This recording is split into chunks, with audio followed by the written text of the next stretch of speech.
ఉమ్మడి పాలమూరు జిల్లాలో మూడో విడత పంచాయతీ ఎన్నికలకు సర్వం సిద్ధమైంది. మొత్తం 504 గ్రామ పంచాయతీలకు 5016 వార్డులకు ఎన్నికలు జరగనున్నాయి. రేపు ఉదయం 7 గంటల నుంచి మధ్యాహ్నం 1 గంట వరకు పోలింగ్ జరగనుంది. మరింత సమాచారాన్ని మా ప్రతినిధి హరిశంకర్ అందిస్తారు.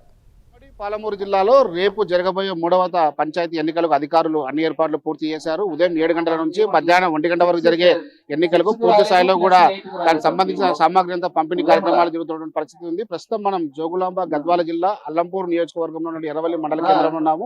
ఇక్కడ నుంచి కూడా పెద్ద ఎత్తున ఎన్నికలకు సంబంధించిన సామాగ్రిని పంపిణీ చేసేందుకు కూడా అధికారులు అన్ని ఏర్పాట్లు పూర్తి చేసిన పరిస్థితి అయితే ఉంది. అయితే ఇప్పటికే ఉమ్మడి జిల్లా వ్యాప్తంగా చూస్తే మూడో విడతలో 563 గ్రామ పంచాయతీలకు గాను ఇప్పటికే 52 గ్రామ పంచాయతీలు ఎన్నికలు కాగా ప్రస్తుతం 5016 మంది ఎన్నికల బరిలో ఉన్నటువంటి సిచ్యువేషన్ ఉంది. మొత్తంగా చూస్తే ఉమ్మడి పాలమూరు జిల్లా వ్యాప్తంగా 3 దశల్లో జరిగినటువంటి ఎన్నికల్లో 1678 పంచాయతీలకు ఎన్నికలు జరిగినటువంటి పరిస్థితి అయితే ఉంది. అయితే ఇందులో 15,086 మంది అభ్యర్థులు పోటీలో పాల్గొనగా పూర్తి స్థాయిలో చూసినట్లయితే మాత్రం మహబూబ్నగర్ జిల్లాలో చూస్తే రేపు 133 గ్రామ పంచాయతీలకు గాను 10 గ్రామ పంచాయతీలు ఏకగ్రీవం అయ్యాయి. అదేవిధంగా నాగర్ కర్నూలు జిల్లాలో 158 గ్రామ పంచాయతీలకు గాను 18 గ్రామ పంచాయతీలు ఏకగ్రీవం కాగా వనపర్తి జిల్లాలో 87 గ్రామ పంచాయతీలకు గాను 6, గద్వాల జిల్లాలో 75 గ్రామ పంచాయతీలకు గాను 7, నారాయణపేట జిల్లాలో 160 గ్రామ పంచాయతీలకు గాను 10 గ్రామ పంచాయతీలు ఏకగ్రీవం ఉన్నటువంటి పరిస్థితి. మొత్తంగా చూస్తే ఉమ్మడి జిల్లా వ్యాప్తంగా రేపు జరగబోయేటువంటి పంచాయతీ ఎన్నికలకు 563 గ్రామ పంచాయతీలను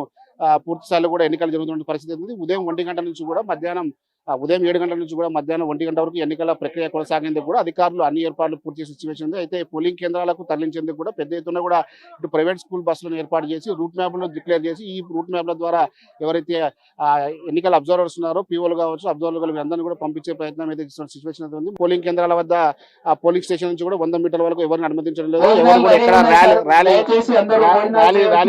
కూడా అధికారులు ఏర్పాటు చేసిన పరిస్థితి. ఏదైతే ఆ ఎన్నికల మధ్యాహ్నం 2 గంటల తర్వాత కూడా పూర్తి స్థాయిలో కౌంటింగ్ ప్రక్రియ జరుగుతుంది. కాబట్టి ఈ నేపథ్యంలో కౌంటింగ్ కేంద్రాల వద్ద కూడా ఎవరు గుమ్మికూడకుండా ఉండేందుకు కూడా అధికారులు అన్ని ఏర్పాట్లు చేయడం జరిగింది. పోలీసులు పెద్ద ఎత్తున కూడా 144 సెక్షన్ అమలు చేస్తూ కూడా ఎక్కడ కూడా ఇలాంటి అవాంఛనీయ సంఘటన కూడా పూర్తి స్థాయిలో కూడా భద్రత ఏర్పాటు చేయడం జరిగింది. ఇప్పటికే దీనికి సంబంధించిన జిల్లా కలెక్టర్లు ఎక్కడెక్కడ సమీక్ష సమావేశాలు నిర్వహిస్తున్నారు, పోలింగ్ కేంద్రాలను సందర్శిస్తున్నారు. అదేవిధంగా ఏదైతే డిస్ట్రిబ్యూషన్ పాయింట్స్ ఉన్నాయో వాటిని కూడా ఇప్పుడు జిల్లా ఎస్పీలు కావచ్చు జిల్లా కలెక్టర్లు అంతా పర్యవేక్షిస్తున్న పరిస్థితి ఉంది. ఈ రూట్ మ్యాప్ సంబంధించిన ఎలాంటి ఇబ్బంది లేకుండా గ్రామ స్థాయిలో ఎవరైతే పీఓలు కావచ్చు అబ్జర్వర్లు ఉన్నారో వాళ్ళందరినీ కూడా ట్రైనింగ్ ఇచ్చిన తర్వాత అక్కడ ఎలాంటి ఇబ్బంది లేకుండా గ్రామస్తులు సహకరించాలని చెప్పి ఇప్పటికే ఆదేశాలు జారీ చేసిన సిచ్యువేషన్ ఉంది.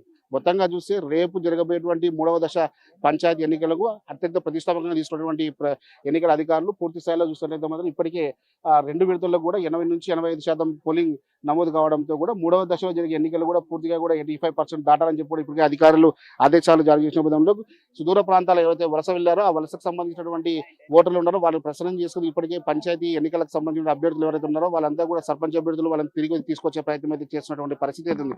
అదేవిధంగా చూస్తే జోగులాంబ గద్వాల జిల్లాతో పాటు మిగతా 4 జిల్లాల్లో కూడా సేమ్ సిచ్యువేషన్ కొనసాగుతుంది. ప్రధానంగా నల్లమల అటవీ ప్రాంతం ఉన్న నేపథ్యంలో అక్కడ ఏజెన్సీ ప్రాంతాలు ఎక్కువగా ఉన్నాయి. సో అక్కడ ఎలాంటి ఇబ్బంది లేకుండా పోలీసులు పెద్ద ఎత్తున బందోబస్తు ఏర్పాటు జరిగింది. విప్ కాస్టింగ్ ద్వారా యొక్క పోలింగ్ సరళి కావచ్చు అదేవిధంగా డిస్ట్రిబ్యూషన్ పాయింట్ సంబంధించినటువంటి అన్ని ఇష్యూస్ కూడా వాళ్ళంతా క్లియర్ చేస్తున్న పరిస్థితి. జిల్లా ఎస్పీలతో పాటు జిల్లా కలెక్టర్లు సమన్వయ పరుస్తూ కూడా పూర్తి స్థాయిలో ఎక్కడ ఎలాంటి ఇబ్బంది లేకుండా 3వ దశ ఎన్నికలు పూర్తి చేసేందుకు కూడా వాళ్ళంతా సన్నద్ధమైన పరిస్థితి ఉంది. ఇది ఇక్కడ కెమెరా పర్సన్ రాజశేఖర్ తో హరిశంకర్, ప్రైమ్ లైన్, ఎర్రవల్లి నుండి.